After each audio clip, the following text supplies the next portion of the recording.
trying to escape the county's insane public school closures. Well, despite an emergency order from Maryland Governor Larry Hogan to block that move, county officials claim today that they can still stop them from reopening. If there are any outbreaks, for lack of a better term, at any of the independent schools, what is that relationship like between your office, the Department of Homeland Security, and those schools? Even after the governor made the announcement regarding schools, the local authorities still retain, as it relates to an outbreak, the ability to close a particular facility. Here to respond, Teresa Cheer, Montgomery County mother of three, an attorney who's advising on a lawsuit that was just filed by parents to keep the county from closing private schools. A few Catholic schools also joined this lawsuit. Teresa, this council meeting, which we'll play more of in a bit, was terrifying. You had to log on to watch it. You couldn't really have in-time comments, live comments. And these are the type of officials making decisions for our kids. How far do you think they'll go, and how do they define an outbreak? Is it one person testing positive without any symptoms shuts down a whole school? Well, thank you, Laura. It's a pleasure to be on your show tonight to shine light on this gross overreach of the local government in Montgomery County. You're absolutely right. We're getting information that Dr. Gales is planning on challenging the lawsuit. He seems intent on defying the governor's order, the clear order that came down yesterday, stating publicly multiple times that he doesn't care what the governor says. And it's important to note, Laura, that the health officer is actually a state officer. He's paid by the state. He's jointly appointed by the state.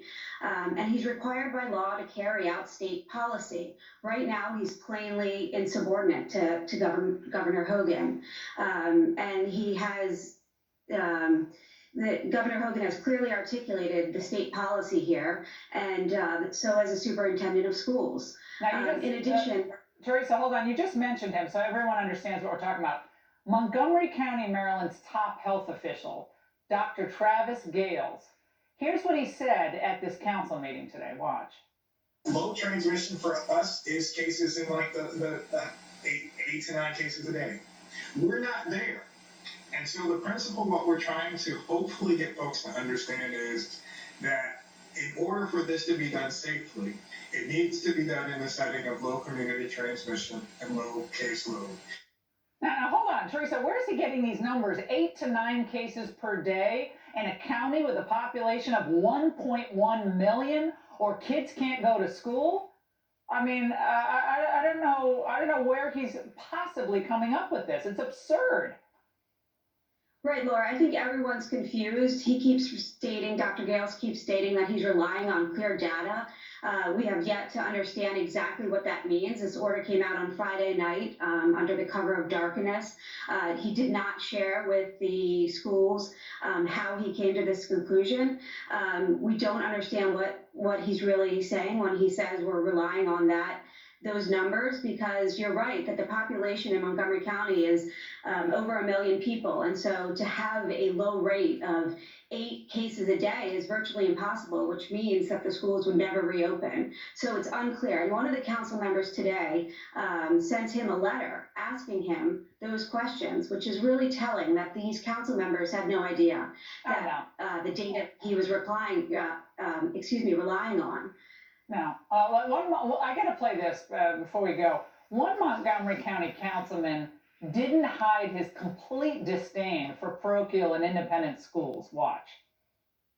He has stated that for some reason it's okay for children in a private school to be more at risk than it is for children at a public school. That there's heightened risk associated with groups of people coming together that then can become super spreaders and taking decisions like this that carte blanche say, oh, well, our independent and private schools, you can do whatever you want to do, is a big mistake.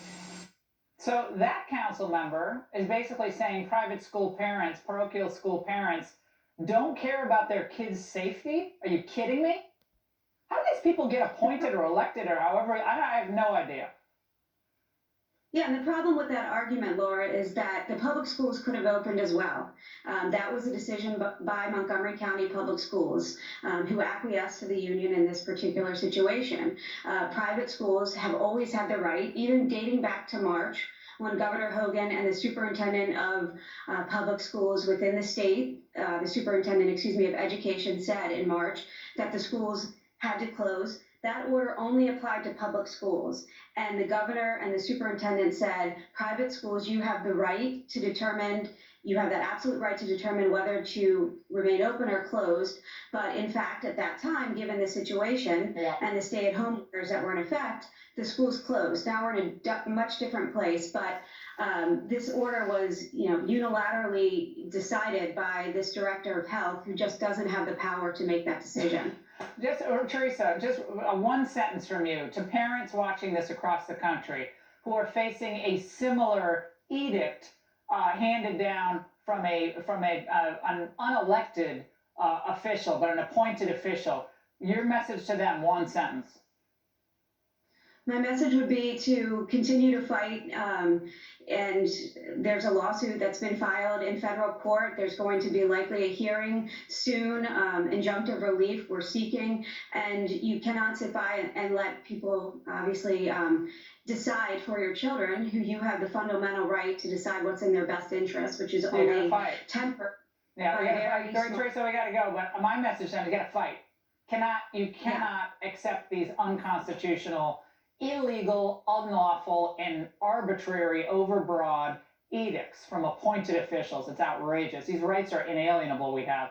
Teresa, thank you very much. And to make matters worse for this left-wing county, the teachers union is demanding a host of ridiculous conditions be met before they even agree to go back to work, including police-free schools, canceling all rents and mortgages, a moratorium on new charter or voucher programs, and massive taxes on billionaires and Wall Street to fund reopening schools. Joining me now is Vince Ellison, author of The Iron Triangle: Inside the Democrat Plan to Divide America by Race. Vince, notice that none of those demands have anything to do with actually teaching kids, improving their education? Well, this is what the Democrats do, Laura. I mean, they've been doing it ever since they've been a party. They have a symbiotic relationship with BLM and with the Democratic Party. The teachers unions, all of them work together to do one thing, and that they're trying to defeat Donald Trump this fall. They'll crash this economy, they will burn the cities, and now they're holding parents and children hostage until they get what they want. I mean, this is Marxism 101.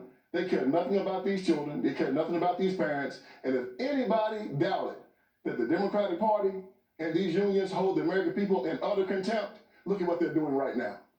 Vince, here's what one Montgomery County council member said about the critics of this health official, Dr. Gales. Watch.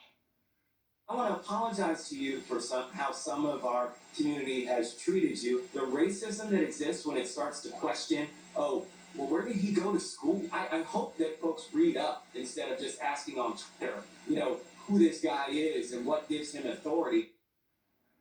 Vince, charging racism in a debate about school reopening, thousands and thousands of parents, a very diverse, actually, community, for wealthy community. What? I mean, talk about shifting the story. If you want to start talking about racism, you need to go to Baltimore, where they have schools there that no child is proficient in math or reading, and they send those children to those schools every year, knowing that they will not get an education. They are doing exactly what they are supposed to do. This is a plan. This is not a mistake. The education that they're giving black children is the education that they want to give black children because they could change it tomorrow if they wanted to. My book, The Iron Triangle, talks about how the black minister, the black civic organizer, and the black politician is working for these liberals to keep the black community exactly where they want them to be. And as long as they get 90% of the black vote, they're not changing a thing. And they have always put themselves in a position where they've had to use terror, murder, and repression to get what they want in America. They don't try to pull the American people up, they try to bring them down. But you know what? This is not going to work. This is not going to work. We're going to survive this, and we're going to fight through. Yeah, Vince, I have never seen parents of all political persuasions as worked up as I've seen them in this Montgomery County, Maryland case. I mean, the mothers were crying. They're like, I'll do anything I can to fight. Fathers getting involved, helping with this lawsuit. I mean, people are seeing through this, and thank you for coming on tonight and It's my pleasure. raising the fight flag here. Thanks so much, Vince. And journalist Andy